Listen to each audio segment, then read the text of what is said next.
Sa kanluran, mayroon silang divine right.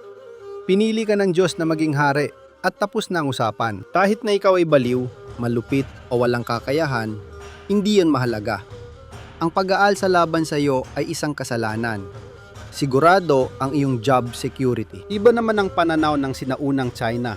Meron silang mandato ng langit. Oo, pinili ka ng langit, pero may malaking kapalit. Hindi ito regalo, ito ay isang kontrata. Mananatili ka lang na emperador kung meron kang birtud at mapanatili mo ang kaayusan. Kapag naging tiwali ang emperador o nagkaroon ng malalaking kalamidad, hindi sinasabi ng mga tao na malas lang. Ang sinasabi nila, sinibak na siya ng langit. Ito ay nagbibigay sa mga rebelde ng banal na tungkulin na patalsikin ang gobyerno. Hindi sila mga taksil. Tagahatid lang sila ng eviction notice ng sansinukob. Ang Europa ay may kapangyarihan na walang responsibilidad. Ang China naman ay may kapangyarihan na may kasamang total cosmic responsibility. Aling sistema sa tingin mo ang mas makatarungan?